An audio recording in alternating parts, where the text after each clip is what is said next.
Well, we have a special guest today. Very special because she's very special. My very special oldest daughter. So, who this week had an opportunity to put together, what'd you call it, a devotional, I think, for one of your groups of Christian athletes, but basically kids your age that do things that kids your age do. And you shared it with me, and I thought, well, gosh, that's something that's worth hearing. I thought it was really good. So if you would, I would really appreciate it if you would be willing to maybe to share it with us. So maybe give us a little background really briefly on the group that you kind of give it to and what you were thinking when you sort of put it together. Okay. So the group I gave this to, it's called Fellowship of Christian Athletes, or FCA. So we meet every other Friday morning at school, but since school's been canceled, we've started doing FCA meetings via Zoom every Friday. So one of the other members of the group asked me if I wanted to do a devotion, and so I said yes. And so you came up with this all on your own then? Yeah. Wow. It's an original. Here we go. So, yeah, if you don't mind, maybe you can share it with us. Yeah.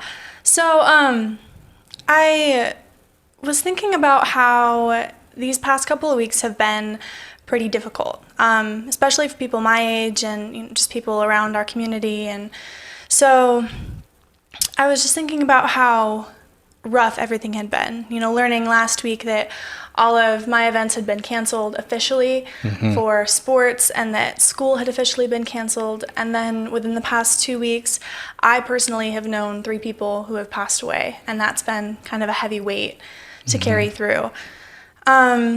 So it can be kind of difficult to stay strong during these times of suffering. And so I have a verse that I've gone back to time and time again during times of suffering and grief. And so this verse comes out of Romans chapter 5, verses 3 through 5. And that goes, "Not only so, but we also glory in our sufferings, because we know that suffering produces perseverance, perseverance character, and character hope. And hope does not put us to shame, because God's love has been poured out into our hearts through the Holy Spirit who has been given to us." And the first part of that verse always takes me aback every time I come to it, when it says, we glory in our sufferings. And I would think, how could I possibly glorify God through my suffering? Right. I'm kind of wallowing in this sadness and, I'm struggling through all these things, and I know I'm not the only one that's struggling. How could I possibly fathom ways to glorify God when all I want is for this to go away? But it always gives me the second half of that verse always gives me this feeling of peace and serenity. Because I read through it and I go through the list of that suffering produces perseverance. Perseverance, character, hope. And so if you really think about it, you think, well, suffering produces hope. Right. Because that hope comes directly from God. And that hope from God will never, ever disappoint us. So there's a second verse that's sort of similar to this. It's like same 2 sides of the same coin. And the second part of it is that we have a chance to not only glorify God in our suffering, but also in our weaknesses.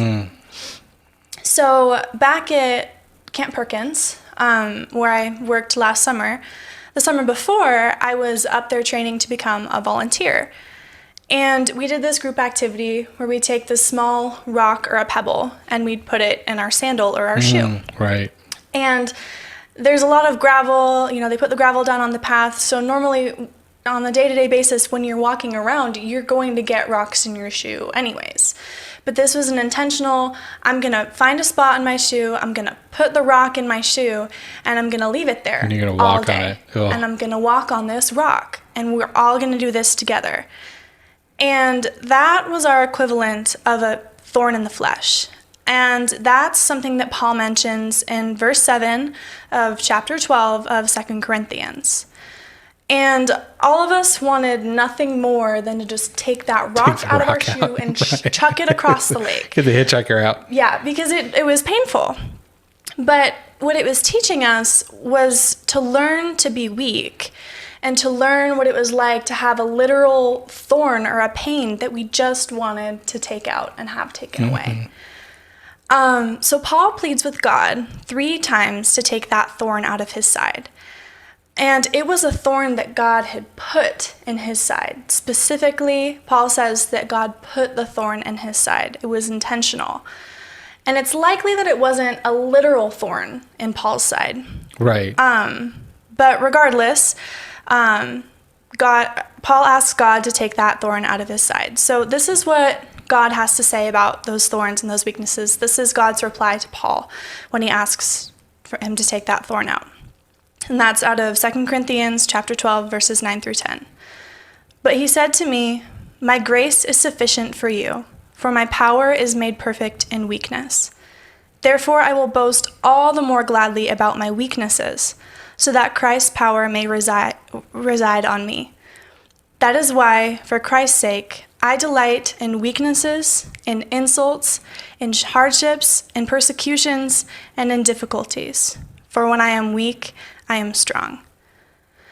And I always remember reading through that list of, I'm going to delight in weaknesses, insults, hardships, persecutions, and difficulties for the sake of Christ. And the first thought that comes into my mind is, why? Yeah. Why would I do that? And then how would I go about doing that when I'm going through all these things? And what these verses are really talking about and what they're really coming to is humility. They're saying, because I have this thorn in my side, I can't boast about myself. So I'm going to boast about God. It's an opportunity to be humble. These weaknesses, these insults, these hardships, these persecutions are an opportunity to take a step back and become humble. Because Christ is sufficient, and we aren't. We're sinful creatures. We will continue to mess up, so we need God and his sufficiency. Anything that causes us to lean on God is a good thing. Because no matter what happens, we're always going to find God there, and he's always going to be strong enough to hold us up. Yeah. Wow. That's really good. That's really good. I want to make clear that, we all struggle from, making what was I thinking decisions, the sins in our lives, except for my children. They're all perfect. Yes. They never have problems. Never. And my grace is sufficient for me. So she's pretty good. So you had asked a couple of questions to your group. Maybe you can tell me, give me a sense if you ask those questions of yourself or some of the thoughts maybe that came out of, you heard from people that maybe stuck with you or resonated with you. Was there anything that kind of came out of that you went, okay, that maybe helps me understand that even a little bit more, or helped you identify with the people a little better, your fellow students? So we talked a little bit about what we do after we mess up, and we're caught in that moment of weakness and sin. Right.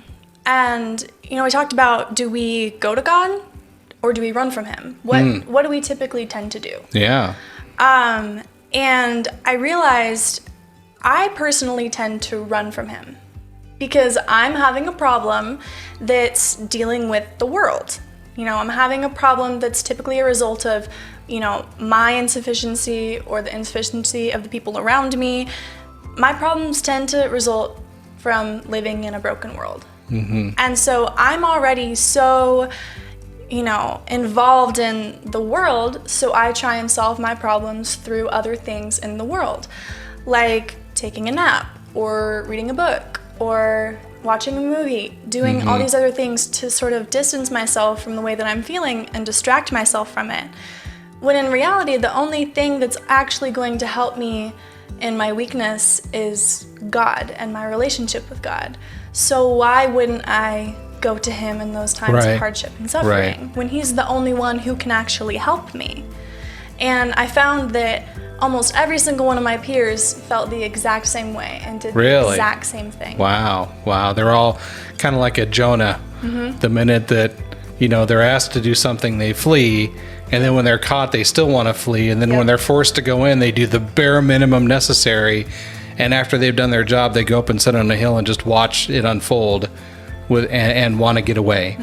That's interesting. That's interesting. So, well, I can tell you have a lifetime of learning how to turn that around, that running. So, but that's okay. You've got a good start. Well, thank you for sharing that with us. I really appreciate that. Hopefully it was a blessing for you as well to hear that. And hopefully in the future we'll have some additional things that we can glean from our eldest daughter over here. So thank you for sharing that, Grace. Of course. All right.